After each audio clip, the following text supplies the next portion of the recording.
Insperity presents the Small Business Advocate Show with Jim Blasingame, brought to you by FedEx, CareerBuilder.com, and Palo Alto Software. This is a copyrighted production of Small Business Network, Inc., all rights reserved. Happy anniversary, baby, got you on my mind. Happy anniversary, baby, got you on my mind.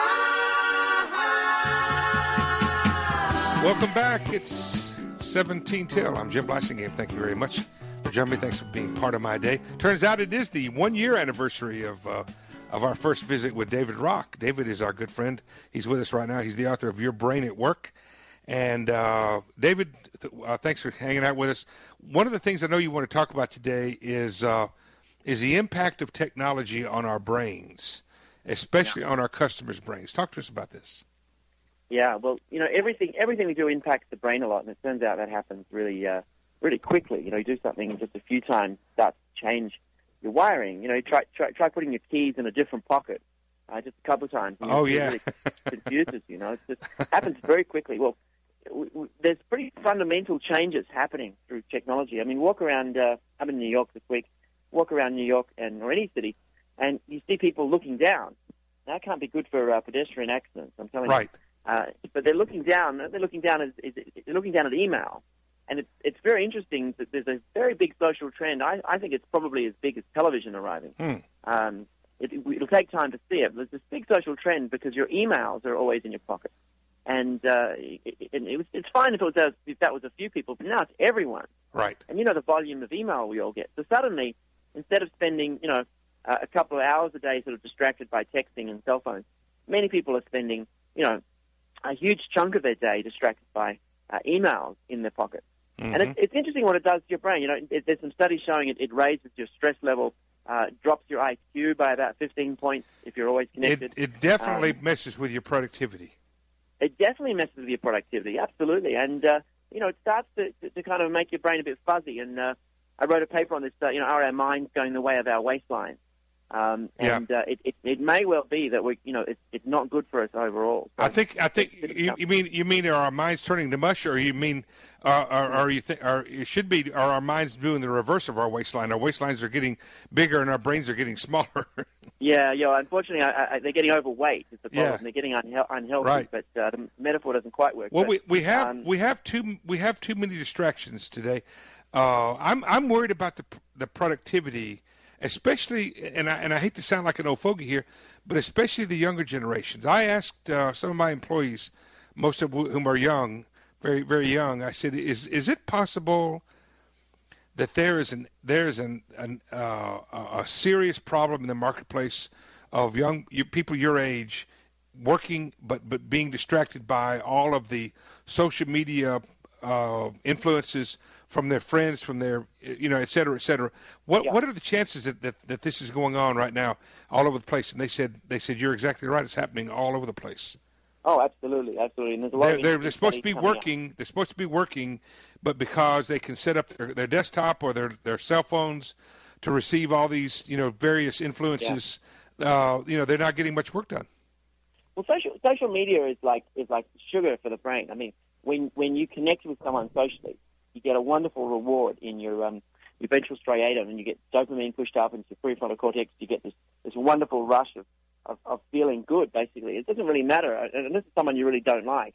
It doesn't really matter who it is. It's just this feeling of social connection is rewarding, and we are attuned to this. It's part of our brain to feel good when we connect with people, and it's so incredibly available that it's like candy. It's like sugar that's available everywhere in the streets and the stores.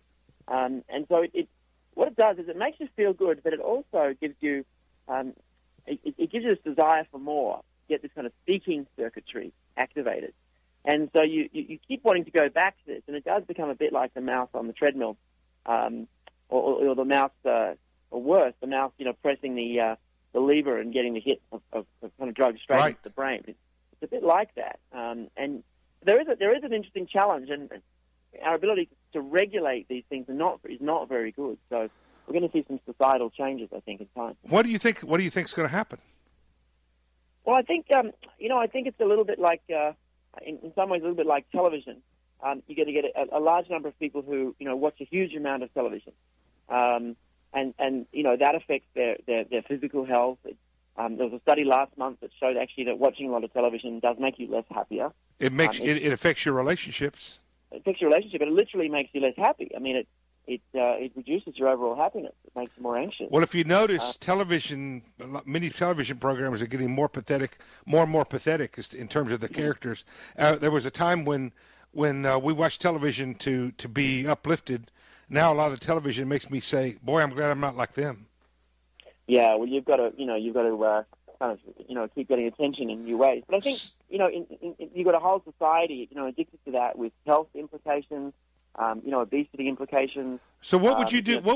How do we, if we're listening right now to you, David, and we're saying, okay, I don't want to be like that. I want to use technology effectively, but I don't want to turn my brain to mush, and I don't want to become a slave to the technology. How do we fix that?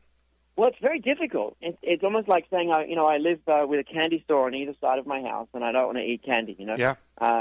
It's really tricky. I mean, there's something really physical you have to do, which is have your devices switched off for large amounts of time, so you can focus on deeper things. I literally for the last couple of year or two, I have literally not just minimized my email browser, my email client on my desktop. I've closed it. Yeah, you have to. So that I have to go over and open it, and I actually would go quite a bit of time without realizing I haven't checked my mail, and then I'll open it up and check it, every so often, and that's helped me a little bit.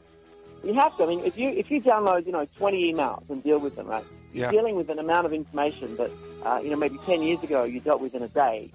Right, and you still have all the other work to do.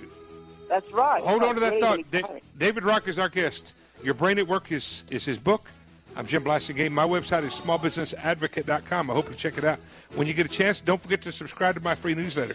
10 till. Stay with us. We'll be right back. Insperity presents the Small Business Advocate Show with Jim Blasingame, brought to you by FedEx, CareerBuilder.com, and Palo Alto Software. This is a copyrighted production of Small Business Network, Inc., intended for the private use of our audience. Except as otherwise provided by copyright law, all other copying, redistribution, or publication without prior written consent is prohibited. All rights reserved. Prohibited. All rights reserved. Prohibited.